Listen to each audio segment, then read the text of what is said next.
Good morning बच्चों। आज के क्लास में हम सभी लोग प्रतिरोध यानी रेजिस्टेंस के बारे में कुछ बेसिक चीज़ें पढ़ेंगे और इसके सीरीज और पैरेलल कंडीशन के बारे में भी पढ़ेंगे। कैसे सीरीज में हम या श्रेणी में रेजिस्टेंस को जोड़ते हैं, कैसे हम समांतर में रेजिस्टेंस को जोड़ते हैं और ऐसे कौन कौन से फैक्टर हैं जो प्रतिरोध को प्रभावित करते हैं। चलिए फिर शुरुआत करते हैं। जानते हैं सबसे पहले प्रतिरोध क्या होता है। ठीक है, प्रतिरोध क्या होता है? किसी विद्युत परिपथ में वैद्युत धारा के प्रवाह का विरोध करने वाले को क्या कहते हैं हम लोग? प्रतिरोध। ठीक है, ये जैसे अगर जनरल सिंपल लैंग्वेज में समझे हम लोग, यदि कोई सर्किट है, कोई परिपथ है, ठीक है, जिसमें धारा प्रवाह हो रहा है, उस धारा के प्रवाह को जो रोकने की कोशिश करे, ठीक है, वो क्या कहलाता है? वो प्रतिरोध कहलाता है। ठीक है, जनरल हम इसे कैपिटल आर या स्मॉल आर से भी आप लोगों ने देखा होगा प्रदर्शित करते हैं। मतलब आर एक सिंबल है इसका, जिससे हम लोग क्या करते हैं, उसे प्रदर्शित करते हैं। इसका मात्रक क्या होता है? ओम होता है। ठीक है, एक फार्मूला हम लोगों ने ओम्स लॉ में भी देखा होगा। आर बराबर क्या हो जाता है? V अपॉन आई, जहाँ आर क्या है? एक प्रतिरोध है, V क्या है? एक वोल्टेज है और आई क्या है? एक करेंट है। ठीक है, और एक फार्मूला आप लोगों ने पहले भी पढ़ा होगा जिसमें क्या आर बराबर रो एल बाई ए। इसका भी हम लोग उपयोग आगे देखेंगे। ठीक है, ये मैंने एक बनाया हुआ है वायर, जिसका क्या है, जिसमें दो सिरे हैं, एक सिरा ए और एक सिरा क्या है? बी है। ठीक है, जिसका प्रतिरोध क्या है? जिसका प्रतिरोध 1 ओम है। इसके एक क्रॉस क्या है? पोटेंशियल डिफरेंस या वोल्टेज कितना है? 1 वोल्ट है और इसमें क्या हो रही है? धारा 1 ओम प्रभावित हो रही है। ठीक है, यदि एक तार जिसका प्रतिरोध 1 ओम कह सकते हैं, यदि उसके दोनों सिरों के क्रॉस 1 वोल्ट तथा विद्युत धारा क्या है? 1 ओम प्रभावित हो रही है, अगर हम क्या करेंगे, अगर सिंपल जनरल में समझे तो, अगर कोई भी रेजिस्टेंस है, उसके दोनों टर्मिनल या उसके क्रॉस का 1 वोल्ट की धारा 1 वोल्ट की धारा प्रवाहित हो रही है और उसके क्रॉस क्या है? वोल्टेज कितना? 1 वोल्ट है, तो उस वायर का रेजिस्टेंस कितना होगा? 1 ओम होगा। ठीक है,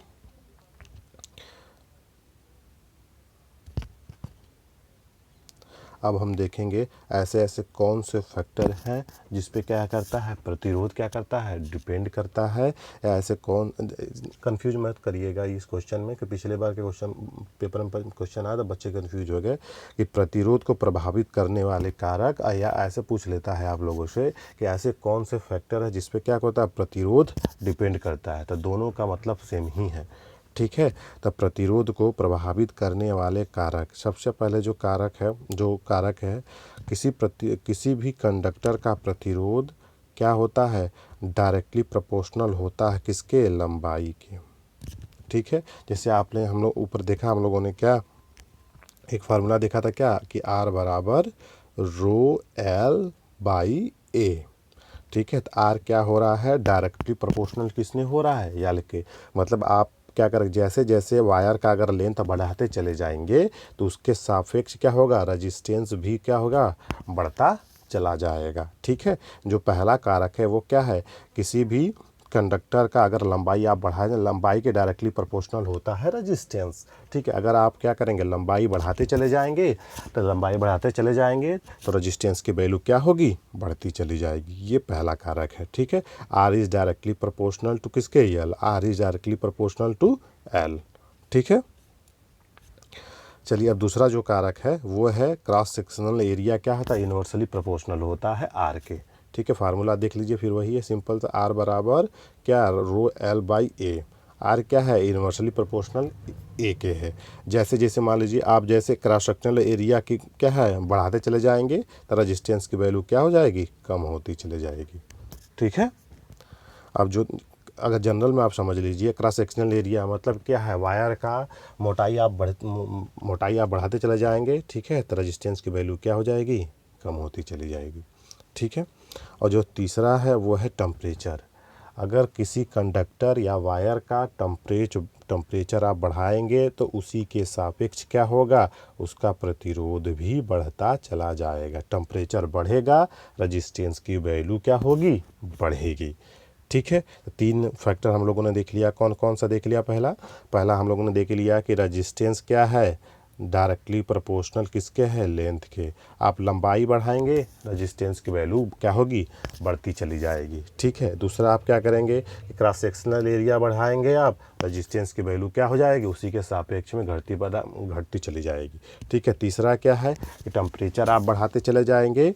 ठीक है, टेम्परेचर आप बढ़ाते चले जाएंगे तो रेजिस्टेंस की वैल्यू क्या हो जाएगी, बढ़ती चली जाएगी। ठीक है, और जो चौथा फैक्टर है, देखिए फार्मूला आप लोगों ने देखा, आर बराबर रो एल बाई ए।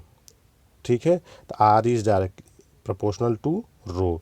ठीक है, प्रतिरोध डिपेंड करता है पदार्थ किस मटेरियल का बना हुआ है। ठीक है, हर पदार्थ जिस मटेरियल डायरेक्टली प्रोपोर्शनल होगा रेजिस्टेंस के।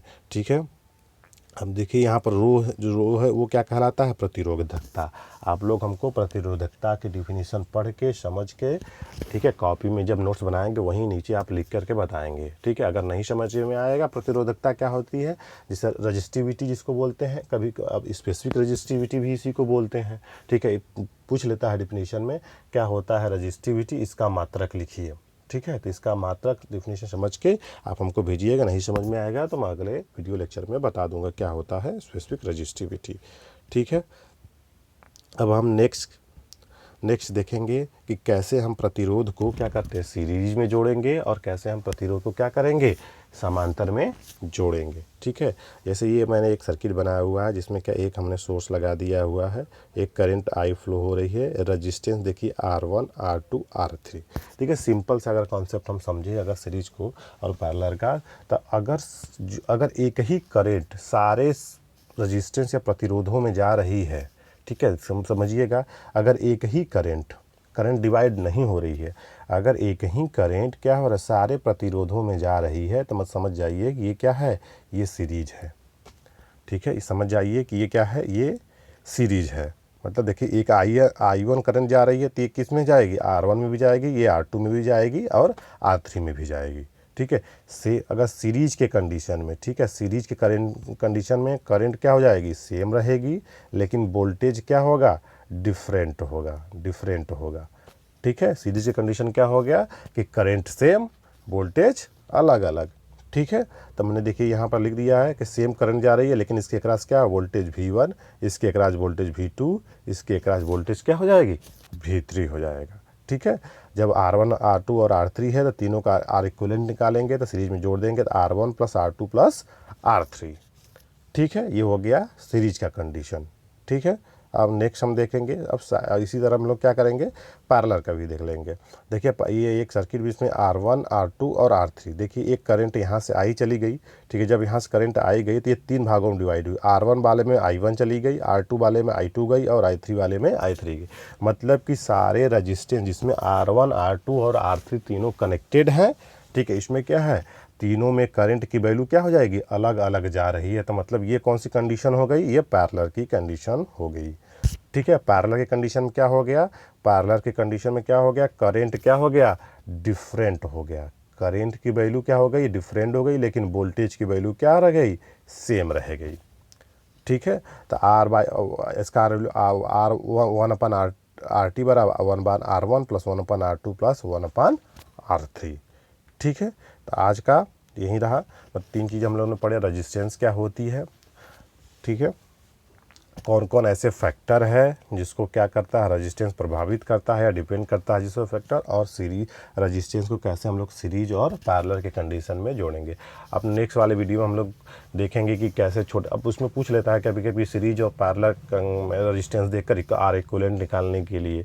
ठीक है, तो अगले वीडियो में हम लोग यही देखेंगे कि सीरीज और पैरेलल कंडीशन में निकालना इक्विवेलेंट रेजिस्टेंस कैसे निकालेंगे, ये हम आप लोगों को बताएंगे। तो आज का वीडियो में यही, आज आप लोग क्या करेंगे, अच्छे से इसको पढ़ करके प्रैक्टिस करके नोट्स बना करके ग्रुप में भेजेंगे।